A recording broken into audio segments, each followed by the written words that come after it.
Recordando la estructura del sistema nervioso, tenemos que se organiza en el sistema nervioso central o neuroeje, ¿no? Que comprende el encéfalo y la médula espinal, y el sistema nervioso periférico, que luego van a ser ya las clases relacionadas a la farmacología del sistema nervioso periférico, ¿no? Entonces ahora nosotros vamos a culminar con la última teoría, que es sobre la acción farmacológica que estimula los centros nerviosos ubicados en el neuroeje, ¿no? Tanto en el encéfalo como en la médula espinal.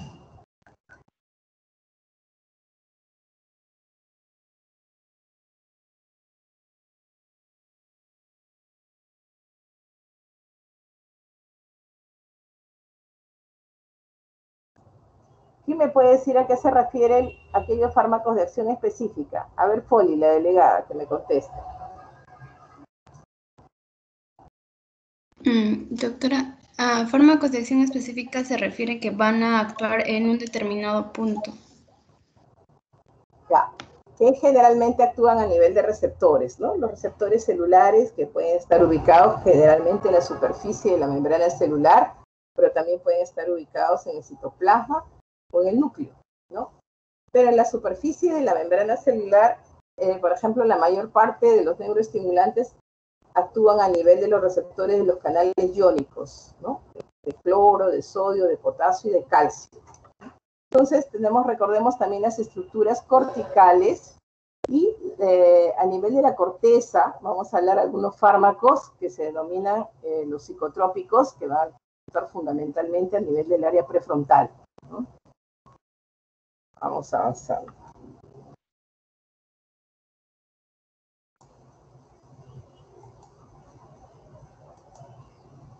Muy bien. Muchos de los fármacos que actúan en el sistema nervioso central van a actuar a nivel de los neurotransmisores, ¿no? Entonces, recordemos que tenemos neurotransmisores inhibitorios como la glicina, el GABA, las encefalinas. Y neurotransmisores excitatorios como la sustancia P, la neurotensina, la adrenalina, noradrenalina, la acetilcolina, la serotonina, el ácido glutámico, ¿no?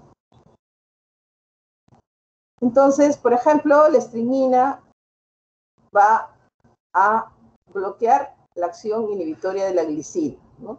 Muchos de los psicotrópicos van a actuar a nivel de la serotonina.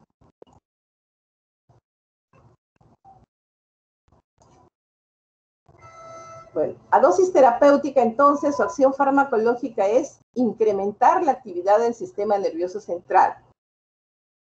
Entonces, esto va a inducir un estado de alerta de hiperactividad, ¿no? A dosis altas pueden provocar convulsiones y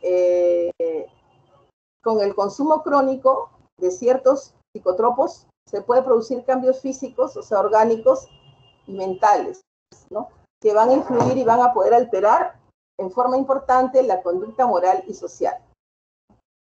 Incluso el abuso y el consumo crónico pueden llevar al sujeto a la muerte. Estos fármacos pueden ser de origen natural o sintético, ¿no? Entonces, aquí vamos a desarrollar fármacos que actúan, por ejemplo, en forma beneficiosa.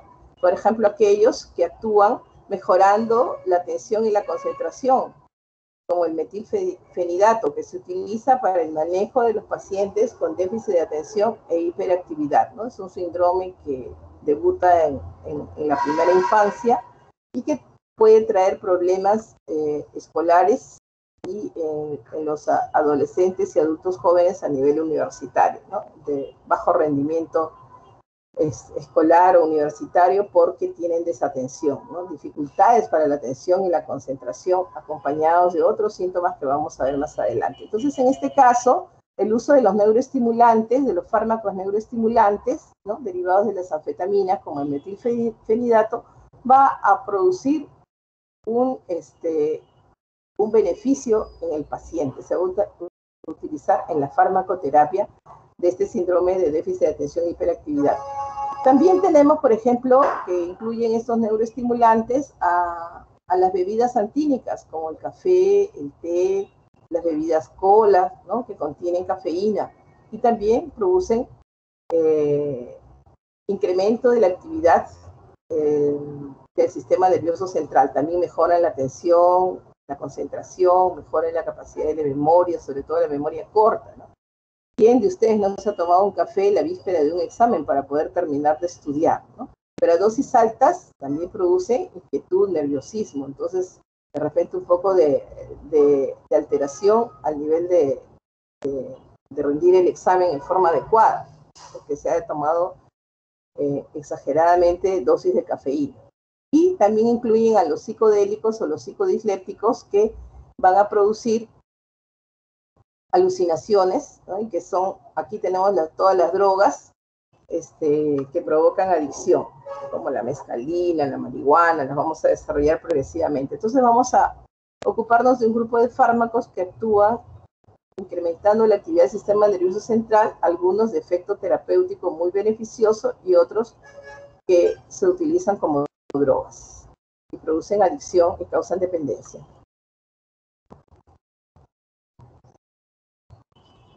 Muy bien, los neuroestimulantes se pueden clasificar según el área anatómica donde actúen, ¿no? Pueden actuar a nivel de la corteza cerebral, a nivel del bulbo raquídeo o a nivel de la médula espinal. También de acuerdo a su mecanismo de acción y de acuerdo a su potencia neuroestimulante. Entonces, aquellos que actúan sobre la corteza cerebral se le denominan fármacos psicotrópicos. Aquí están la mayoría de psicofármacos, ¿no? Aquellos que actúan estimulando el bulbo raquídeo se denominan estimulantes respiratorios o analépticos. Y aquellos que actúan sobre la médula espinal tienen efecto convulsivante, como la estricnina. Aunque a dosis excesivas, ¿no? Pueden estimular todo el sistema nervioso central y, como les dije anteriormente, pueden producir convulsiones. Muy bien, entonces tenemos los estimulantes medulares como, a ver, ¿quién se acuerda de lo que hemos dicho? ¿Qué estimulante medular?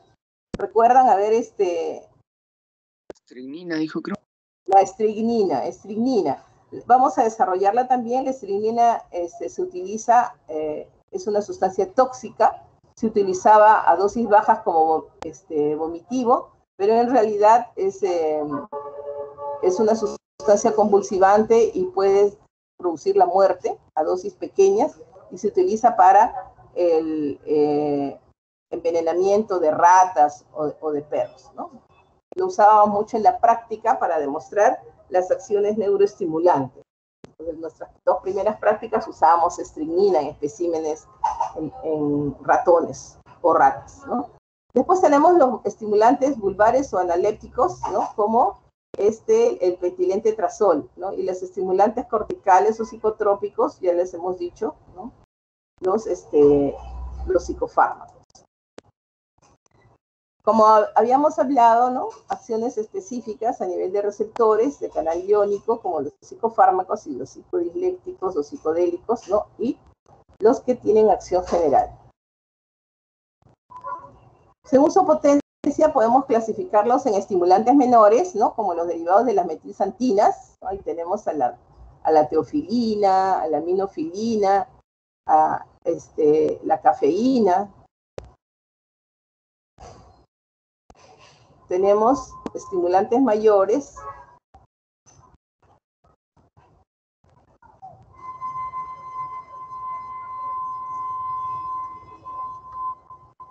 bueno, entonces dentro de los psicoestimulantes vamos a desarrollar en forma breve los efectos de la cocaína, de las metilxantinas y de las aminas despertadoras que se utilizan como anorexígenos, o sea, para quitar el apetito.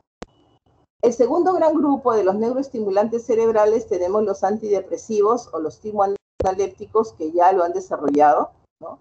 Y el tercer grupo está conformado por los alucinógenos o psicodislépticos o psicodélicos, ¿no? Dentro de los neuroestimulantes vulvares tenemos la pricotoxina, el pentilentretrazol, ¿no? Cardiazol, también lo usábamos mucho en la práctica, y la niquetamida, la coramina, que se utiliza para tratar en forma profiláctica el mal de altura, ¿no? Y dentro de los neuroestimulantes medulares tenemos a la estricnina.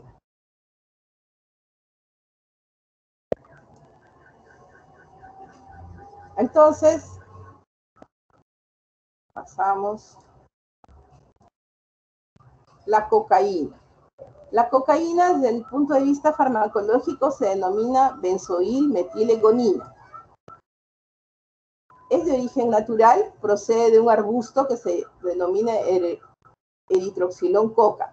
Ustedes saben que esto crece en todos los Andes peruanos, ¿no? Nuestro país es un país donde se siembra bastante cocaína y es productor de los productos derivados de las hojas de coca. Las hojas de coca, sometidas a diferentes procesos de elaboración química, pueden dar lugar a distintos derivados, como el clorhidrato de cocaína. El clorhidrato de cocaína, en los inicios del siglo XX, se inició su uso farmacológico como anestésico local, ¿no?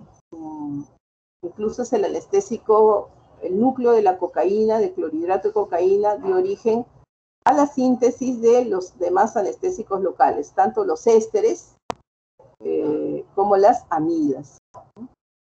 Pero se dejó de utilizar porque esta droga causa dependencia y adicción. O sea, es considerado ya no un fármaco anestésico local, a pesar de que fue el primer anestésico local de origen natural que se utilizó como tal, sino que se utiliza como el clorhidrato de cocaína ya está prohibida su fabricación, aunque lo fabrican en forma clandestina, ¿no? Pero los laboratorios farmacéuticos ya no producen clorhidrato de cocaína. Pero los laboratorios clandestinos lo utilizan y se comercializa para uso como estupefaciente. Después tenemos el sulfato de cocaína, la cocaína base, ¿no? ¿Por qué provoca adicción y dependencia? Porque los efectos psicológicos, o sea, es un neuroestimulante a predominio psicotrópico, ¿no? ¿Y qué es lo que va a producir? Efectos reforzadores positivos, ¿no?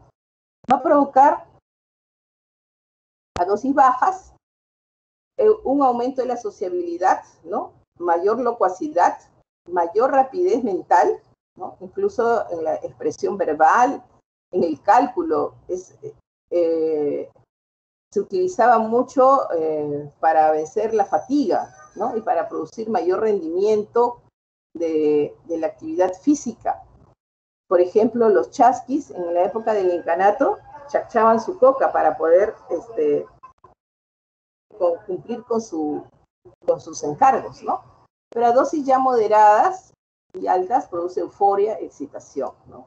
Incluso a dosis mucho más elevadas pueden provocar convulsiones y muerte, ¿no? También pueden producir hiperactividad tanto psíquica como orgánica y producen también aumento del deseo sexual. Dentro de los efectos fisiológicos, ¿no? Van a disminuir la fatiga y van... Un ratito, perdón.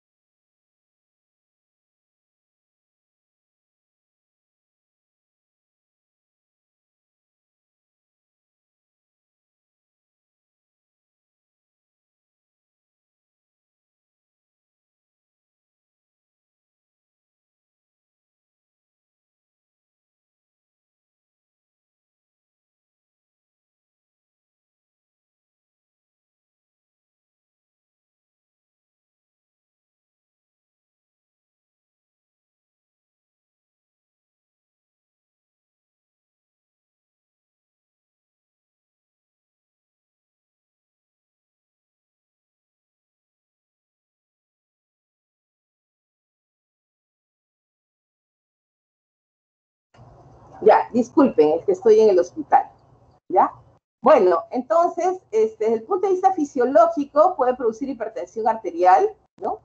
Tiene también efecto anorexígeno, por lo que van a producir inhibición del apetito, también pueden producir hipertensión arterial, ¿ya? El mecanismo de acción de la cocaína es un inhibidor de la recaptación de neurotransmisores como la serotonina, la norepinefrina y la dopamina. Pero también actúa mediando la funcionalidad de neurotransmisores, se comporta como un ligando del transportador de catecolaminas exógenas. Va a inhibir la acción de las proteínas transportadoras de dopamina. Entonces, de esta manera, la dopamina queda como flotando, ¿no?, en el espacio intersináptico y no puede acceder al interior de la neurona, ¿no?, de la neurona, porque normalmente la dopamina actúa y se tiene que recaptar. Entonces, como está bloqueada la recaptación, va a seguir interactuando con las neuronas a nivel de los receptores postsinápticos, ¿no?, con las neuronas transmisoras. Y esto va a generar una activación permanente de los circuitos cerebrales, sobre todo a nivel de la recompensa mesolímbicos, ¿no? Y esto explica por qué produce adicción. La cocaína, además, induce a las vesículas a liberar mayor cantidad de dopamina extra, ¿no? La liberación continua de dopamina en cantidades cada vez mayores se va acumulando en el espacio sináptico, ¿no? Y el transmisor se desplaza a través de la sinapsis y se adhiere a los receptores de la célula contigua. De esta manera se va a estimular el centro de refuerzo del cerebro, produciendo mayor seguridad en sí mismo, ¿no? Por eso es que el consumo, esto comienza como un consumo adictivo. Entonces, ¿por qué? Porque provoca, digamos que el mecanismo de recompensa, el sujeto se siente más seguro de sí mismo y eso le provoca, o sea, de repente eran sujetos tímidos y al consumir en pocas dosis la cocaína, entonces se van a sentir más seguros y eso lo induce a seguir consumiendo la cocaína. Y después ya vienen todos los trastornos del consumo crónico, ¿no? Entonces figura en esta lámina la cocaína, ¿no?, con esta figurita, y las vesículas de dopamina, ¿no? Entonces, las dopaminas se contienen igual a nivel presináptico como dentro de las vesículas, ¿no? Esta es la neurona transmisora, ¿ya? Y esta es la neurona receptora. Entonces, aquí se ve bloqueado el transportador de dopamina, porque normalmente la dopamina, igual que las otras catecolaminas, ¿no?, caen al espacio sináptico, interactúan a nivel de los receptores de la célula receptora y son recaptados. Pero si se bloquea la recaptación de dopamina, ¿no?, entonces va a haber mayor disponibilidad de moléculas de dopamina que siguen interactuando a nivel de los receptores dopaminérgicos de la neurona receptora. Y además se produce y se libera, ¿no? Como no hay recaptación, las vesículas siguen eliminando mayor cantidad de dopamina, las cuales se siguen acumulando en el espacio intersináptico y siguen produciendo su efecto a nivel de las células transmisoras, ¿no? Pues, el consumo crónico y el abuso de cocaína puede provocar trastornos psíquicos muy similares a los que son provocados por las anfetaminas, ¿no?, que la vamos a ver más adelante. Entonces pueden provocar ideas paranoides. Ustedes saben lo que son ideas paranoides, es sentir como que alguien le quiere hacer daño, ¿no? Los sujetos paranoides sienten esa sensación de que la gente los critica, que todo el mundo le quiere hacer daño, ¿no? Entonces, esas ideas o delirios paranoides. Y también esto provoca depresión, porque el sujeto psíquicamente se considera como perseguido, ¿no? Eso es el delirio paranoide, es como un delirio de persecución. Siente que no solo persecución física, ¿no?, sino que alguien lo está persiguiendo, que alguien lo está vigilando o que alguien le quiere hacer daño. Y esto ocasiona que el sujeto se vuelva primero ansioso y después deprimido, ¿no? Y como les dije, que inicialmente produce, ¿no?, a dosis bajas, produce aumento de la seguridad en sí mismo, ¿no? Y estos mecanismos farmacológicos a nivel de los receptores dopaminérgicos es lo que provoca la dependencia psíquica. Y es una de las más intensas que es de las provocadas por esas drogas neuroestimulantes, ¿no? Ahora, la supresión del consumo crónico da lugar a un fenómeno de rebote, ¿no? Que se caracteriza también por somnolencia, depresión e irritabilidad, ¿no? Entonces, cuando el sujeto se da cuenta, o sea, que está sintiendo o todavía quiere dejar de consumir la droga, entonces este efecto de rebote lo induce, porque el sentirse mal, ¿no? Dice, si con la cocaína me siento bien, entonces la vuelvo a consumir, ¿no? Por eso es que provoca dependencia psíquica, y porque no es una dependencia física, orgánica, pero sí es el sentirse mal induce a que el sujeto... Señor Lázaro ya completó lo de las siglas y quería saber si podía obsequiar un alcohol. Sí, ya. Ya, entonces,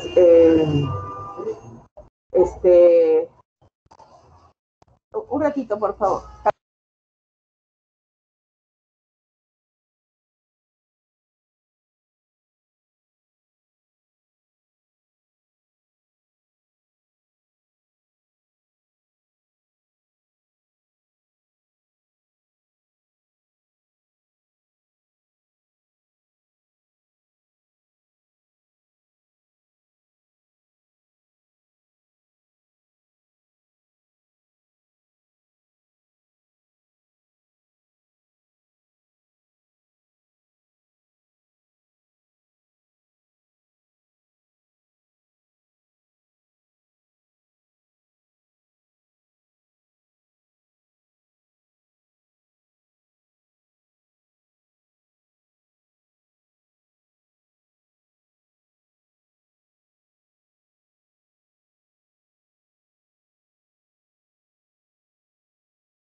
Muy bien, entonces aparte la cocaína, aparte de actuar sobre el sistema nervioso central, va a actuar sobre el sistema cardiovascular, produciendo taquicardia, aumento de la presión arterial, ¿no? A nivel de la temperatura y hiperpirexia.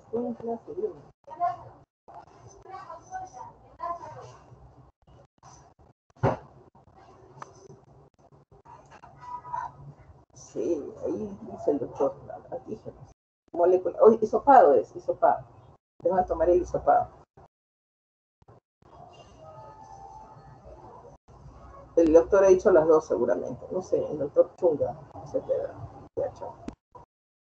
Ya, entonces, dentro de las bebidas antínicas, ¿no? Es el segundo subgrupo, que actúan también en la corteza cerebral y estimulan las funciones psíquicas, ¿no? Estas, como hemos clasificado por su potencia, neuroestimulantes son neuroestimulantes leves. La cafeína. La cafeína está contenida en las hojas del café, en las hojas del té, en el cacao y en las bebidas cola. La teofilina en las hojas del té y la teobromina en las hojas del cacao. Oh. Camila, ¿cómo hago para tos?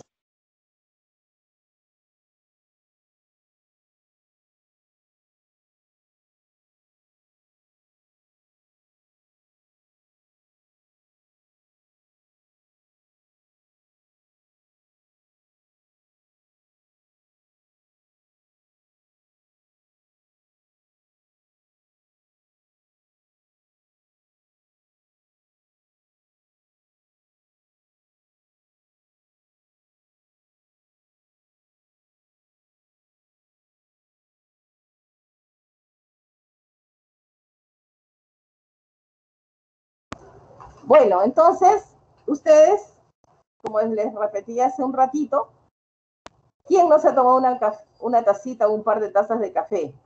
Sabemos que mejora la atención, la concentración, que mejora las ganas de aprender, ¿no? Nos quita, si estamos cansados, nos quita el cansancio, ¿no? Y tenemos la capacidad mayor de aprendizaje. Pero la dosis moderada ya puede provocar inquietud nerviosa y otros síntomas, aparte de la estimulación, de la neuroestimulación, ¿no? Porque tienen acción sistémica, sobre todo sobre el sistema cardiovascular. También puede provocar incremento de la diuresis, ¿no? Taquicardia, inquietud nerviosa. El té menos. El cacao, ¿no? Que es el componente del chocolate, y las bebidas cola. Pero se ve bien clarito, por ejemplo, en los niños. Antes en las fiestas infantiles, cuando se consumían muchas bebidas cola, porque ahora que ya se está recomendando la alimentación saludable, ya casi no se ponen bebidas gaseosas tipo cola, sobre todo las colas oscuras que tienen abundante cantidad de cafeína. Entonces, los niños se vuelven muy inquietos, muy hiperactivos y no podían conciliar el sueño. Incluso los adultos, ¿no? Tómense ustedes gaseosas en la noche, sobre todo las bebidas colas oscuras, no digo nombres, pero es propio de que algunas personas son muy sensibles a la cafeína y se les quita el sueño también con las bebidas cola oscuras, ¿no? La teofilina, entonces estas bebidas, ¿no? Se le llaman bebidas antínicas y también provocan una dependencia tipo habituación. Quiere decir que si estamos acostumbrados a tomar una tacita de café a la media mañana, casi todos los días vamos a querer, ¿no? Hemos desarrollado un hábito de consumo, ¿ya? Igual, las personas que comienzan a consumir cacao, chocolates, también todos los días quieren comer su chocolatito. Y las personas que se habitúan a tomar bebidas colas, igualmente. Igual es con el té. Entonces, todas estas bebidas antínicas provocan una dependencia tipo habituación, ¿ya? Ahora, dentro de estas, la teofilina se puede utilizar también como un estimulante respiratorio, sobre todo en los recién nacidos, inmaduros, que tienen inmadurez del sistema nervioso central y que se les produce apnea, ¿no? Sobre todo en los recién nacidos prematuros, entonces utilizamos la teofilina. El mecanismo de acción nunca estuvo bien definido, ¿no? Hay varias teorías que se unen a los receptores de adenosina, sobre todo a los receptores A1 y A2A, ¿ya? Y actúan como antagonistas competitivos de los receptores de adenosina y tienen menor afinidad de los receptores de adenosina 2B y la adenosina 3. ¿Ya? Y al bloquear a los receptores de adenosina, ¿no? Un bloqueo competitivo, también producen una inhibición de la enzima fosfodiesterasa. Y esto permite un aumento de la concentración de AMP cíclico y de GMP cíclico, ¿no?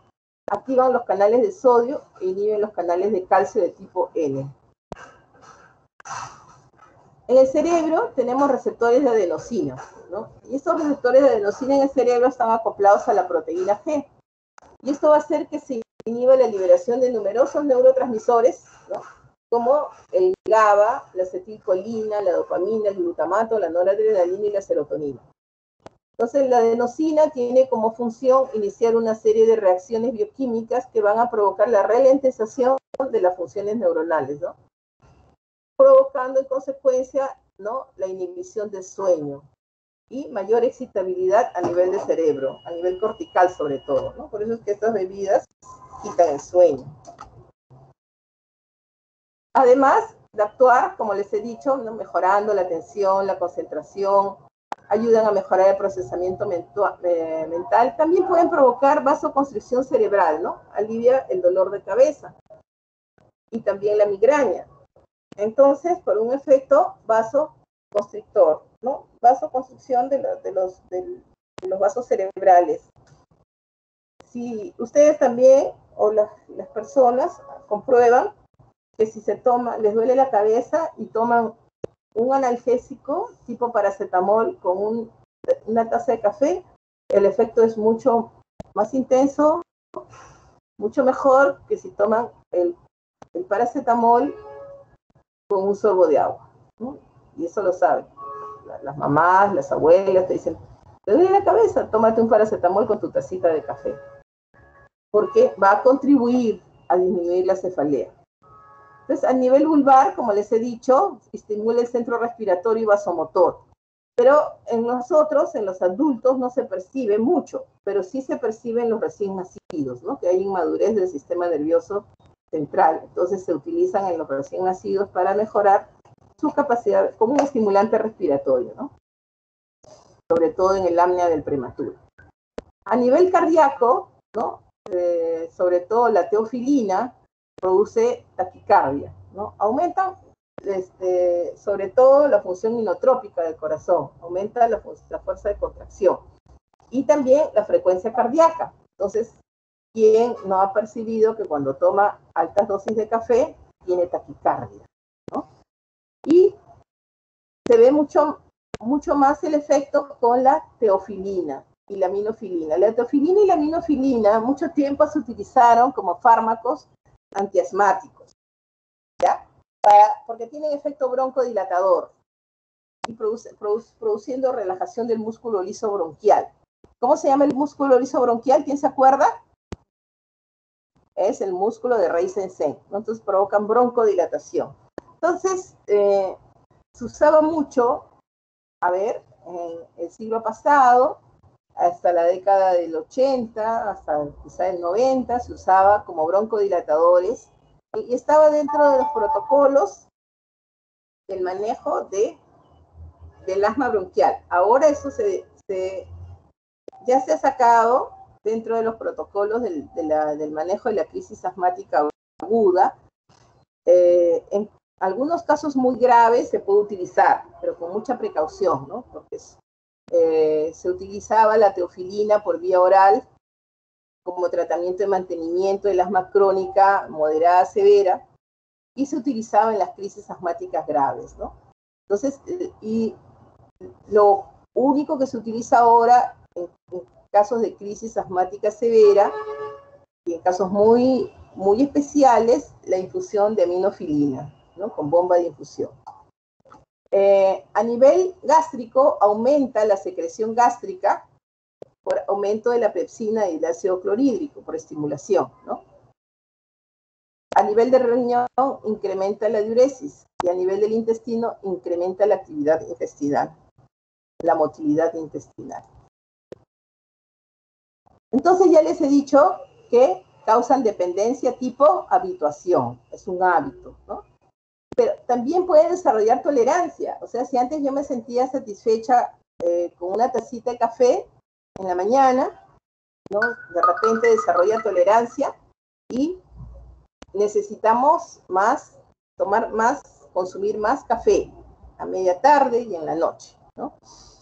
Y también desarrolla un síndrome de supresión leve. Entonces, el día que la persona que está habituada a tomar su café todas las mañanas, el día que no toma café se siente cansado, ¿no? Y con una sedación. Una taza de café normal, del buen café, contiene de 50 a 150 miligramos de cafeína, ¿no? Y las bebidas cola tienen entre 35 a 55 miligramos, ¿no? Entonces, se ven los efectos neuroestimulantes de las bebidas cola y de las bebidas de café. Y el café descafeinado, ¿no? Podría ser inductor potente de la secreción gástrica, ¿no? Incluso más que el café normal.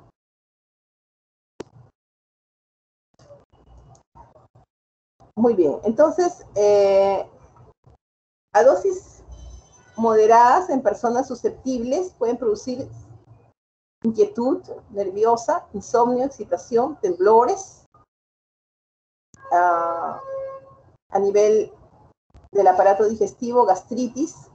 Los pacientes con úlcera péptica debieran estar prohibidos de consumir café y las otras bebidas antínicas porque al incrementar la secreción gástrica, tanto el ácido clorhídrico como la pepsina les van a provocar reactivación de las úlceras pépticas, ¿no?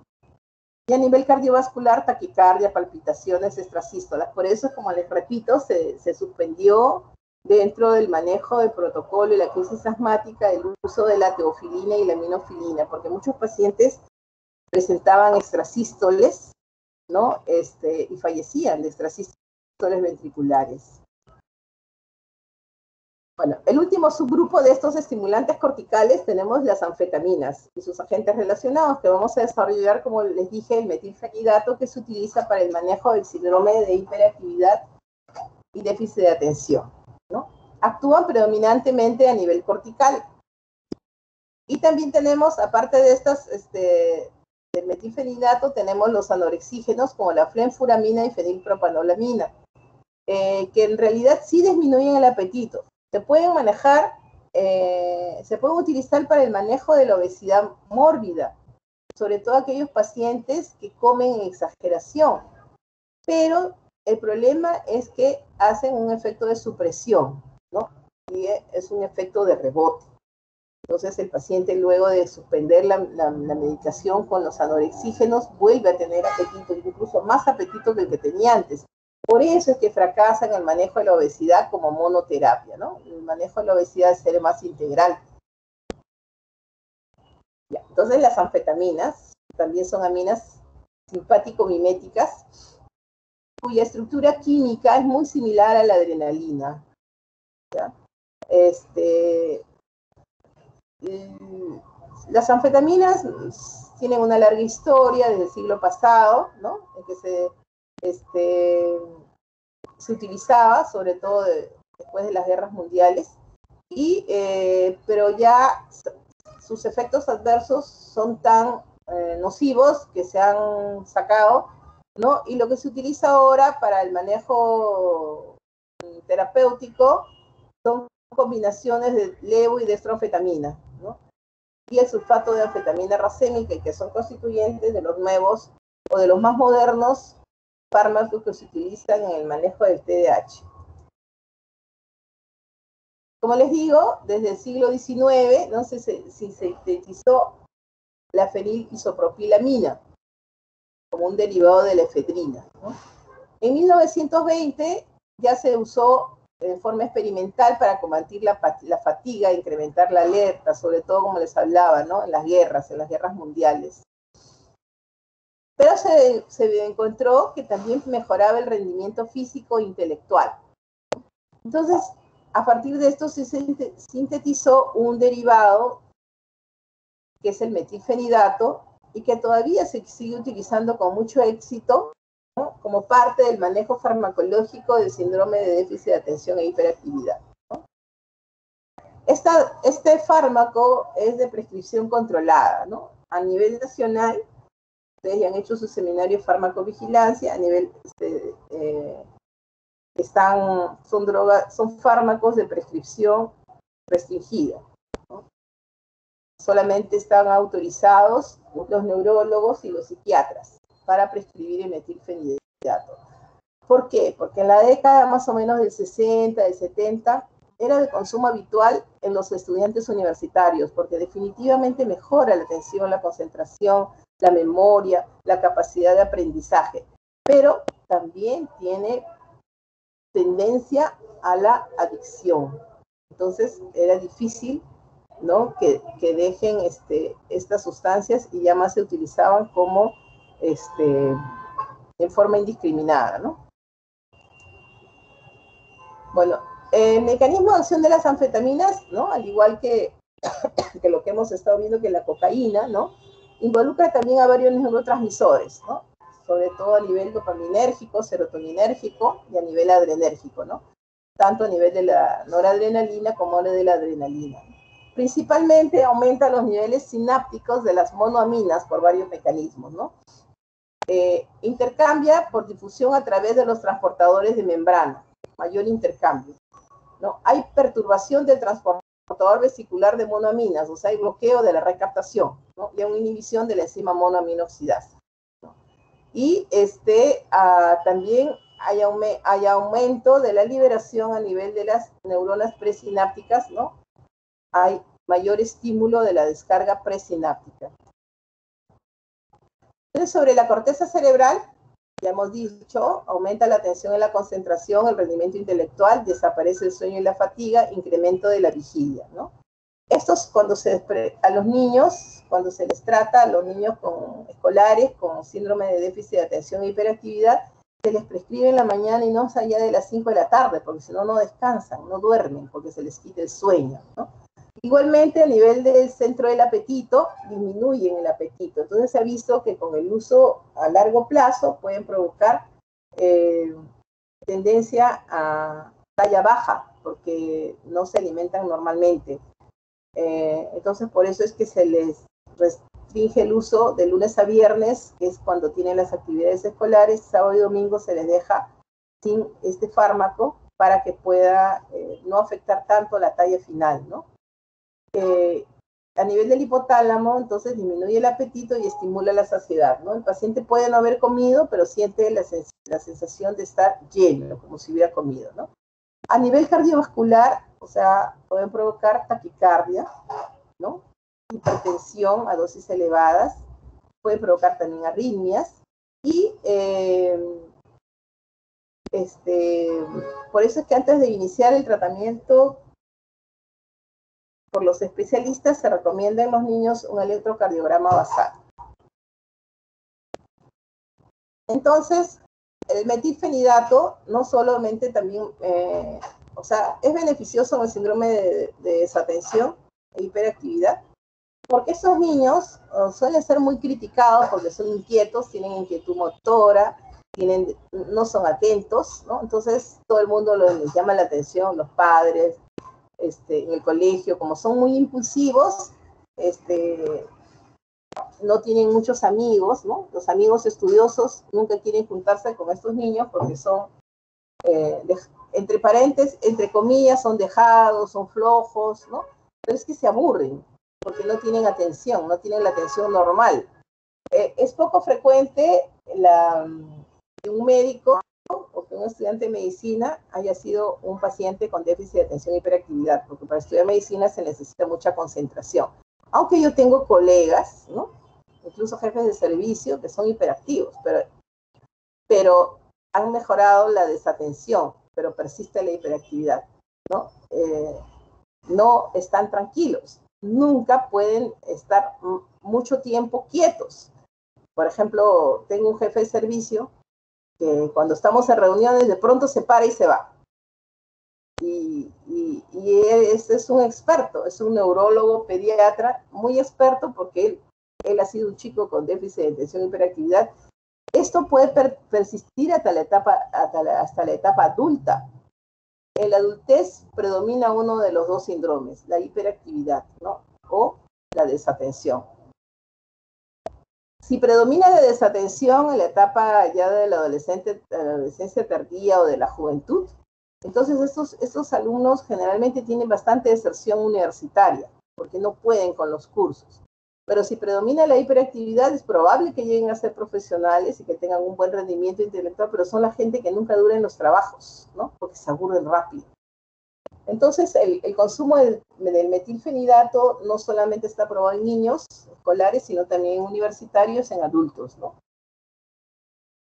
Entonces, como les digo, produce falta de apetito, insomnio, ¿no? Pues, saturación, y cuando a veces los familiares como que regulan, ¿no? Los padres regulan, a veces ven que su hijo no termina de estudiar porque el efecto es, mientras dure el efecto del Ritalin, que es el nombre más conocido del metilfenidato, el chico está estudiando, pero a veces se le pasa el tiempo, no termina y los padres le dan un poquito más de dosis.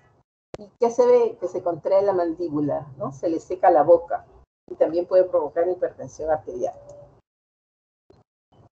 Dentro de los efectos cognitivos, o sea, a largo plazo, a mediano y a largo plazo, ¿no? Como producto que mejora la capacidad atencional, entonces el paciente va a tener mejor rendimiento intelectual, mejor capacidad de aprendizaje, ¿no?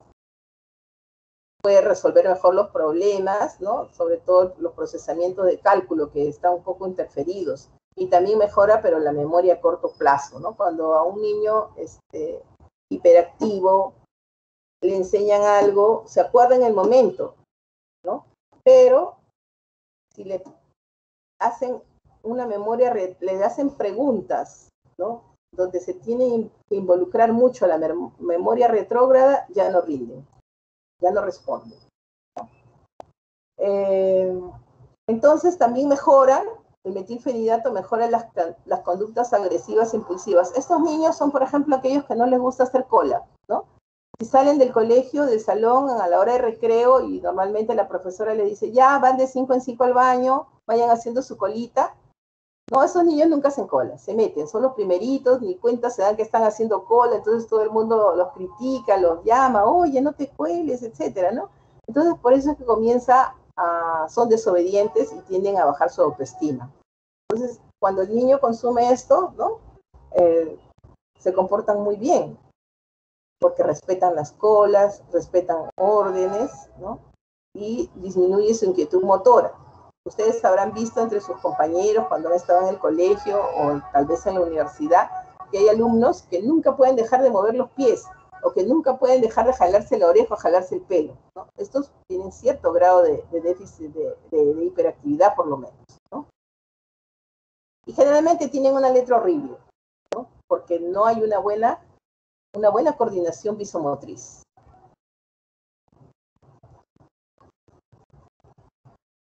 En resumidas cuentas, mejora el rendimiento académico, ¿no? Mejora, los chicos acaban de hacer las tareas, disminuyen las verbalizaciones inadecuadas, porque son esos chicos que pueden interrumpir la clase, se paran, o le dicen o el profesor le dice, siéntate, y le contestan de mala gana, ¿no? O con malos modos, porque esa es la impulsividad. Nosotros tenemos normalmente un centro que regula nuestra conducta impulsiva, ¿no? Y parece que en estos niños está dañado a nivel del lóbulo prefrontal el centro, el regulador, el freno de la conducta social, ¿no? Por eso es que son muy criticados, ¿no? Entonces todo esto mejora con el uso del metilfenidato. Es así que las relaciones con sus padres y sus pares y los profesores van a mejorar. Entonces, se aprecia que hay un trato cariñoso por parte de los padres y eso le mejora la autoestima, ¿no? Estos chicos no les gusta escuchar mucho, ni atender ni escuchar, ¿no? Entonces, cuando se utiliza el metilfenidato, entonces sí pueden recibir consejos, pueden recibir su tratamiento psicoterapéutico, que es lo que en realidad es un manejo integral, ¿no? Muy bien, entonces, dentro de los derivados de las anfetaminas, el que se utiliza pues como fármaco es el metilfenidato. Pero tenemos otro derivado de la anfetamina, que es la metanfetamina, pero que ya es un componente de una sustancia estupefaciente que es conocida como el éxtasis, ¿no? Y que se utiliza también desde el siglo XX, ¿no? Más o menos en 1938 ya se comercializaba como el nombre de metedrina, ¿no? Y solamente actualmente se fabrican en laboratorios clandestinos y es lo que se conoce como speed, ment o crank, ¿no? Y la forma que se utiliza inhalada, entonces es lo que se consume en las discotecas como el ice, cristal o glass, ¿no? Entonces la metanfetamina es un componente de los estupefacientes que se utilizan, son caros, ¿no? Entonces ustedes, el consumo de estos estupefacientes, como son costosos, se ven en estratos medios y altos, socioeconómicos medios y altos. Muy bien, entonces con eso hemos acabado todo lo que son los psicofármacos, que son los estimulantes corticales. Luego nos correspondería hacer los antidepresivos, pero está diseñada una clase de antidepresivos que ya se ha hecho según el sílabus, ¿no? Y por último veremos las drogas alucinógenas, ¿no? Que también son llamadas los psicodislépticos, ¿no? Que con el consumo crónico se pueden producir alteraciones mentales, tanto con el consumo agudo, con el consumo crónico se producen alteraciones mentales, emocionales, alteraciones del comportamiento y también pueden desencadenar a una psicosis en individuos previamente predispuestos, ¿no? Por eso tienen una estructura, todos los alucinógenos tienen una estructura química muy parecida al neurotransmisor serotonina y actúan a nivel de los receptores serotoninérgicos, ¿no? ¿Por qué se los llaman alucinógenos? Viene de la palabra alucinación. Alucinación es una sensación, ¿no? Es una sensación de que existe algo que no es real. Por ejemplo, se puede tener alucinaciones visuales, se ven imágenes que la persona que consume los alucinógenos las percibe. Hay una alteración de la percepción visual, en realidad de la percepción multisensorial, ¿no? Puede escuchar voces, sonidos, puede ver imágenes, ¿no? Pero que realmente no existen. Y a largo plazo, con el consumo crónico, van a provocar trastornos en la personalidad, incluso pueden conducir a la muerte, ¿no? Producto de la sobredosis, ¿no? Producen una intoxicación aguda o de los cambios o de los efectos adversos del consumo crónico, ¿no? Entonces tenemos, por ejemplo, ¿no? La mescalina. ¿De dónde deriva la mescalina? Del cactus y peyote San Pedro, ¿no? Tenemos nosotros en nuestra Amazonía, tenemos este cactus y se produce mescalina. Tenemos la psilocibina, que produce de un hongo psilocibe mexicano, ¿no?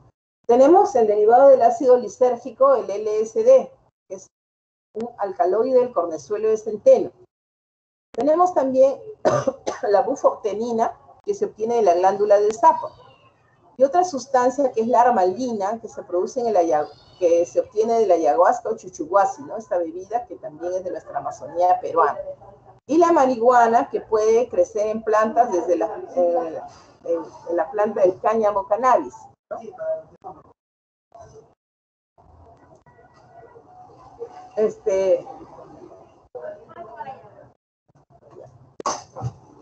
Entonces les he dicho que los alucinógenos pueden ser de origen natural, como la psilocibina, que procede de un hongo, ¿no?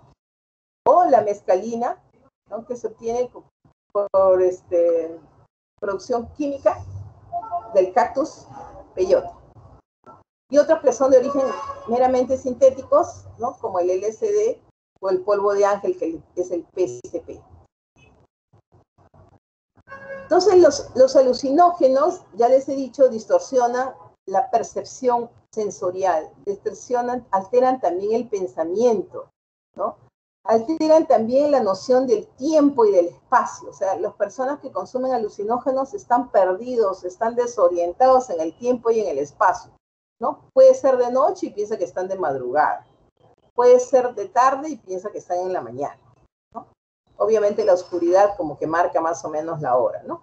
Y puede ser que estén alterados también en el espacio, ¿no? Pueden pensar que están en su casa y de repente están en una discoteca.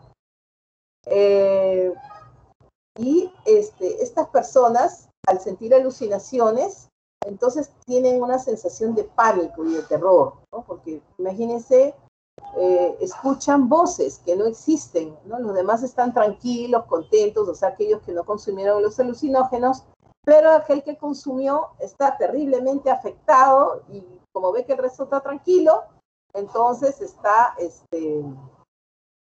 lleno de pánico, ¿no? Con crisis de pánico.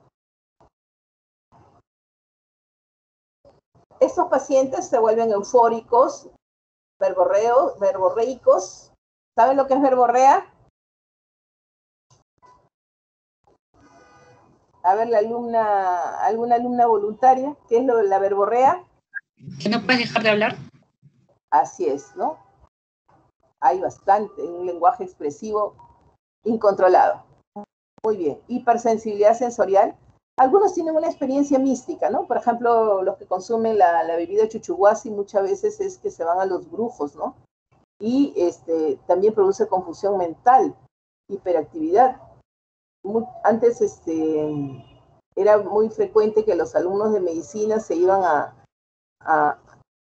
ya terminando casi los últimos ciclos, se iban, no sé, se había hecho prácticamente costumbre, como que se iban de viaje a la selva para consumir estas sustancias, ¿no? Y han habido muchos alumnos que han estado al borde de la muerte.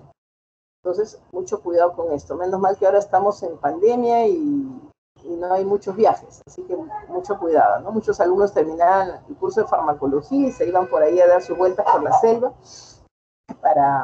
antes de entrar a clínicas, y muchos han estado al borde de la muerte.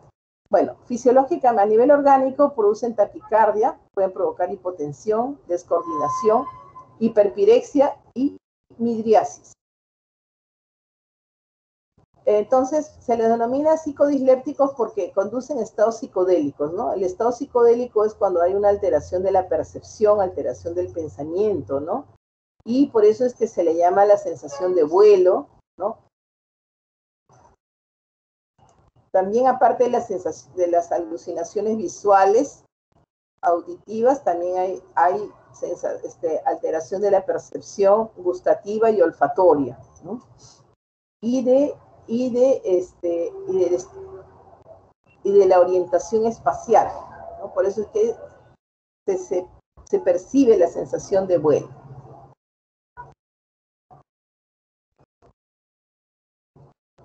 A dosis moderadas se pueden provocar delirio, alucinaciones, ¿no?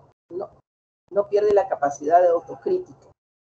¿Quiénes consumen estas drogas psicodélicas? Generalmente tienen de fondo una personalidad alterada, pasivo-dependiente, ¿no? Y entonces son personas muy inseguras que necesitan drogarse para sentirse dueños de sí mismos o también para sentir un síndrome de gratificación. Al suspender el consumo, la marihuana, por ejemplo, puede producir un síndrome de abstinencia. Y con el consumo crónico de marihuana hay un síndrome motivacional. O sea, al inicio puede estar, como se dice, se ponen un poco pilas, pero después ya tienen un síndrome motivacional. Muchos alumnos se retiran de la universidad, ¿ya? Ahora, si el consumo es esporádico, no se ha visto mayor daño orgánico, ¿no? Pero sí el daño es en la esfera psicológica, ¿no? Muchos alumnos son tentados, digamos, de drogarse. ¿Por qué la mayoría no lo hace y algunos sí? Aquí hay tendencia a algún trastorno oculto de la personalidad, ¿no? Algunos, ¿no? Dejan de consumir porque con un solo consumo les cae tan mal que les da reacciones de pánico, ¿no? Entonces lo catalogan como un mal viaje y no desean volverlo a consumir, ¿no? Algunos, sobre todo cuando el consumo es por primera vez o las primeras veces y es a grandes dosis, han llegado a tener reacciones psicóticas, intentos de suicidio, ¿no? Ahora, si el consumo es continuado, puede dar lugar a desencadenar cuadros psicóticos, ¿no? Puede hacer que tengan predisposición a desarrollar esquizofrenia o de repente si se suprime, pueden haber dos tendencias, ¿no? Aquel paciente que luego de haber consumido en forma crónica estos alucinógenos se puedan desencadenar una esquizofrenia que la tenían latente o de repente pueden hacer un cuadro psicótico agudo, ¿no? Y luego no lo vuelven a presentar. Algunos pueden presentar depresión reactiva, ¿no? Y los delirios paranoides, intensa dependencia psicológica. Pueden haber también trastornos orgánicos severos que pueden llevar a la muerte por sobredosis, ¿no? Sobre todo con trastornos cardiovasculares, por ejemplo, arritmia, colapso circulatorio. También pueden provocar náuseas, vómitos, diarrea. La mescalina. La mescalina se encuentra, ya les hemos dicho, en el cactus de peyote. También provoca alucinaciones visuales, táctiles y auditivas, ¿no? Provoca angustia, agresividad, temblores, fiebre. Y se desarrolla tolerancia, igual que la mayor parte de alucinógenos. La psilocibina, ya sabemos que es de los hongos psilocibes, ¿no? Puede haber riesgo de envenenamiento al consumirla, al querer consumir esta psilocibina y querer consumir, se consumen en forma equivocada un hongo parecido, ¿no? También las personas sienten la sensación de vacío, ¿no? Mucha ansiedad, se vuelven agresivas, fuera de control y se establece muy rápido la tolerancia, ¿no? Se quiere consumir más cada vez. El LSD fue descubierto accidentalmente en 1938 por Albert Hofmann, ¿no? Y se comenzó a comercializar después de la Segunda Guerra Mundial con el nombre de Delicit. Tuvo su apogeo en la década de los 60, de los 70, ¿no? La comunidad es hippie, los conciertos masivos que hacían, había mucho consumo de LSD, ¿no? Y el polvo de ángel, ¿no? También es Ese se sigue consumiendo hasta la actualidad. El LSD es bastante caro. Bueno, después el uso del cannabis, ¿no? Que tenemos la marihuana o el hashish. Ahora actualmente se están utilizando algunos derivados cannabinoides para el manejo de los síndromes convulsivos, ¿no? De difícil manejo. Pero eso como que ya está tratando de lograrse que se oficialice a nivel del Congreso, ¿no? De la ley del uso de cannabinoides. Pero hasta el momento son muy, están no autorizadas.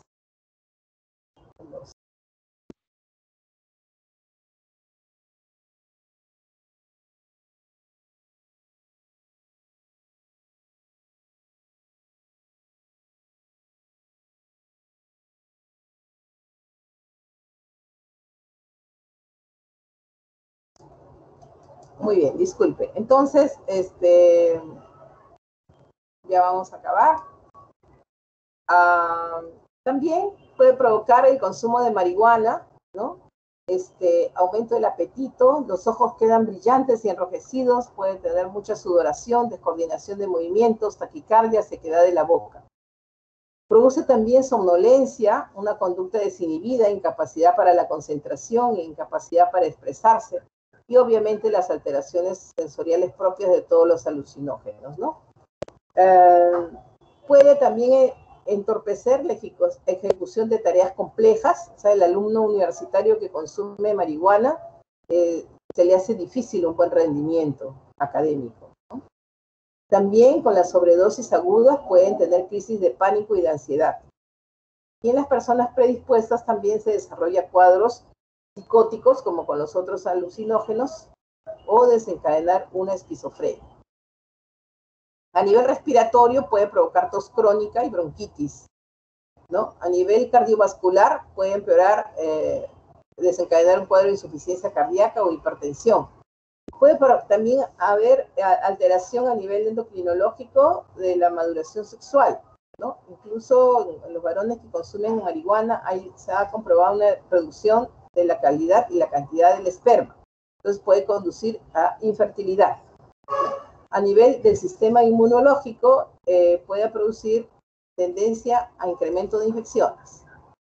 La marihuana tiene una acción antagonista de los receptores presinápticos de la serotonina en el mesencéfalo, ¿no? En el lugar de los receptores de la 5-hidroxitriptamina 1 y hidroxitriptamina 2.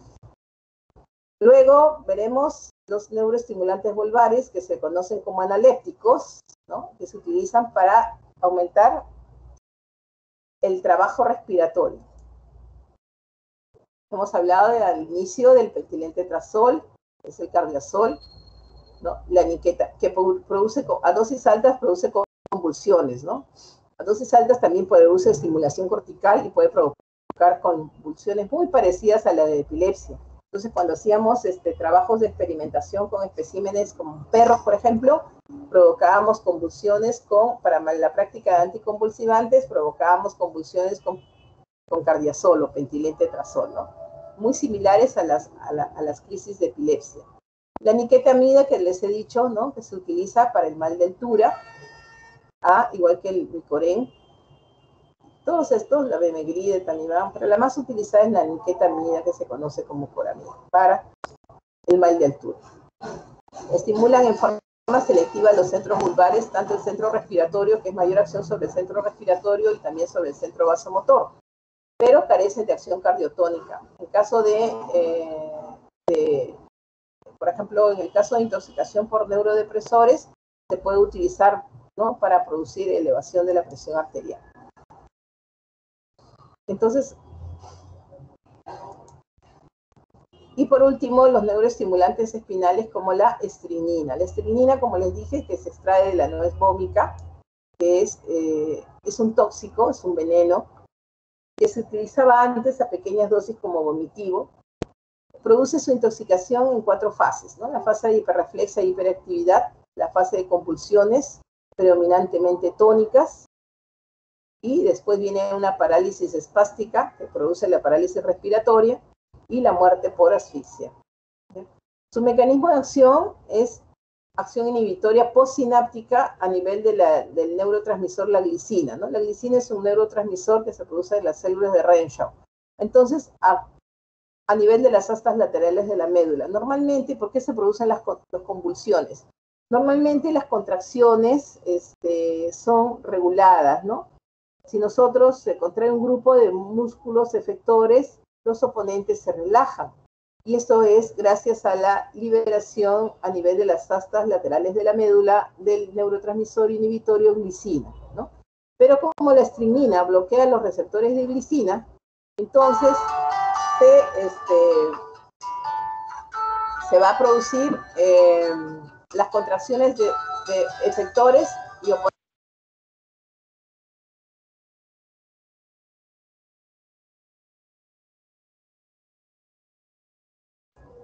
Muy bien, entonces, bueno, con eso hemos terminado la clase. Si tienen alguna pregunta, por favor.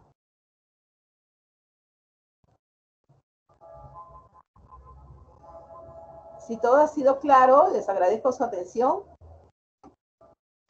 Gracias, doctora. No se olvide subir las diapositivas al team ahorita o en todo No, caso. queda grabado, no se sube. Queda grabado, no se sube. Ya, doctora, Ya. está bien. Gracias. Chao. ¿Fue?